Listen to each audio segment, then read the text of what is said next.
double MVP candidates, or two MVP candidates going at it, and this is what we get as our final game. We see Jokic have, let's see this box score real quick, actually. Jokic had 5 turnovers with a negative 23 plus minus, showing 20 points off of 9 free throws. And, you can look at his other numbers, assists and rebounds, but if you watch the game, bro, like, it's actually kind of insane how bad he got.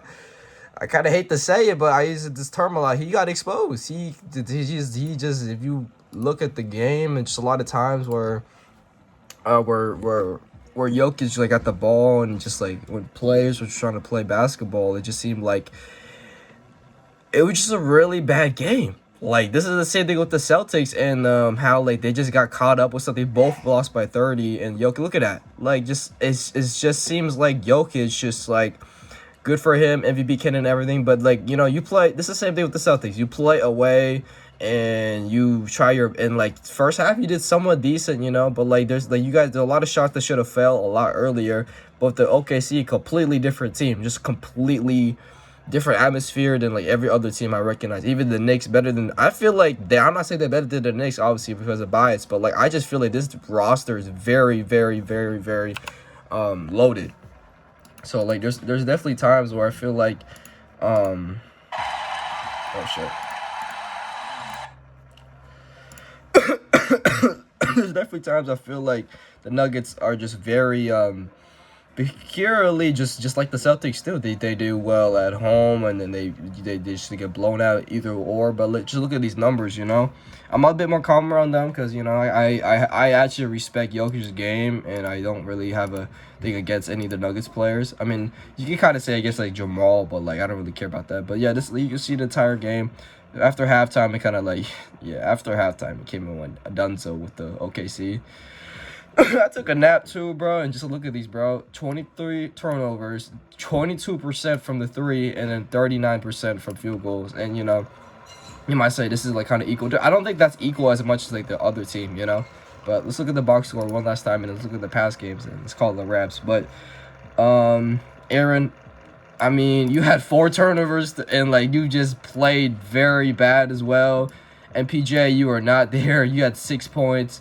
Jokic, obviously, and then Murray, you were quiet. I don't want to hear it. You guys, this whole Brown, your best player, I think, was Brown. He literally led your team. He had 2 turnovers still, but I think he did better than Jokic. I don't care about the other stats, but you had a sophomore do better. I think he's a sophomore. Let me look this up real quick. But you had a sophomore.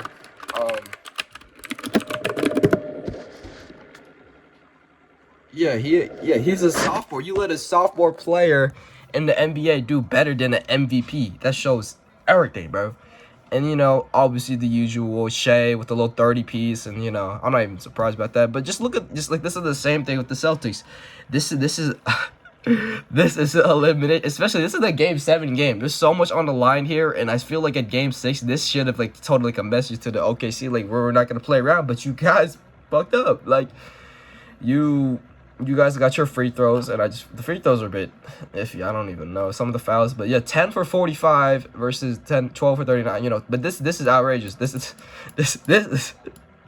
outrageous. But I just feel like especially from a player like Jokic, this is nothing to complain about or say like, oh, it's my fault, this and that. I just don't think it comes to that level. You're MVP candidate. You've won 3 MVPs in the past few years, and I just feel like, especially a player like Shea, he shouldn't even be coming close to you, Jokic. I'm being honest. Like, I know he's a great candidate, but if you're playing away, you gotta prove the people wrong that you're a MVP candidate and you're unanimous. You got the numbers for it. But Shea, he played with a way better team, I feel like, and it just to show that like, Jokic, you're definitely a great player, but there's definitely times where I feel like you could definitely play better, and especially this type of atmosphere. Game 7, you're playing away, and you completely blew it. You had 5 turnovers. I don't really care what numbers you had, but there's definitely a lot of stuff that has to go into how you as a player, and let's look at these past games too. So let's look at Game 6.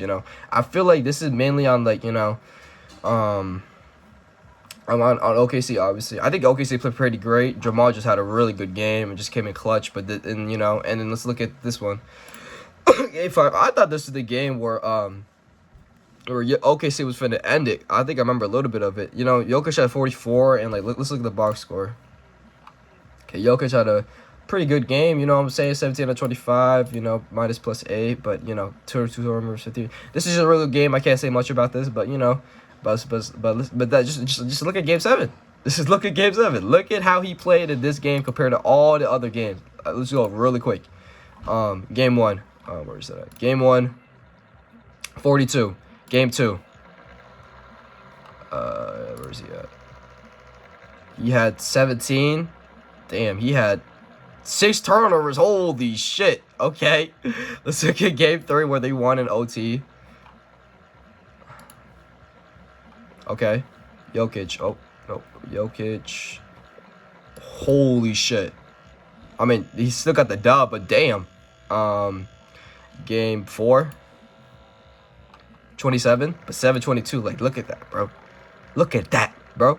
And then let's look at Game 5. I already looked at that, I think. And then there's like, shit, like 44. Yup, that's the 44 bomb. And then the Game 6. Yeah, this is where he had to let people know, you know, he still got it. And I mean, not still got it, but like he had to like show people that he's still like a grit or whatever. Like he got to win the game. You know what I'm saying, man? Like, you know, Jokic is like, you MVP, but still, bro, this is completely like irreversible, bro. This doesn't come close to like the other games. And like same thing with the Celtics, bro. There's no reason for you to really play that bad. Like it's just to show, especially if you're a position, you're a center, you're up there for MVP candidates, and you're just you know, I just keep repeating myself because it's true. Like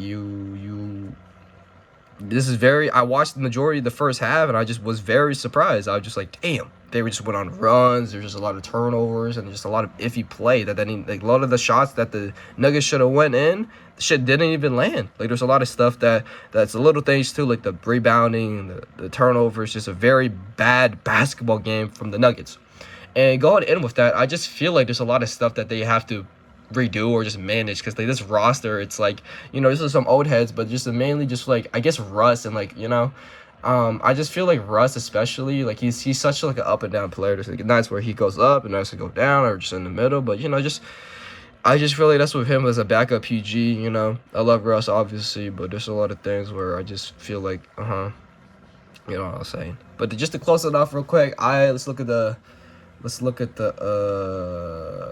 playoff bracket. So I think OKC is a guaranteed lock to the. I'm not gonna say I'm doubting Timberwolves, but I just feel like this Thunder team is very, very different, very good. This is not even like, you know, shout out to Ant, you know, please prove me wrong, but this OKC team is OKC team is very different. Like 2012 KD, and like, you know, let me just put in like the roster, I guess. So Shea is Russ, and then Chet is like KD, and then Jalen's Harden, and then Church is like, I don't even know, Jalen Williams is not playing. But you know, I think these 4 teams, you know, whoever wins the chip, I hope, you know, like, good for them. And I just feel like, especially with this performance, these 2 performances just shows a lot. You know, 30-point blowouts, and the refs. This game, there's no excuse. There's not. I literally went over this already. There's nothing you could tell me to make me think the Celtics deserve more than that. Nothing. But this one, bro, I have nothing to say. Literally, I have nothing to say. This is a true brutal domination from the Thunder, which should have been ended like literally at Game 6, but it doesn't even matter. They got the job finished. That's about it though, people. Peace out.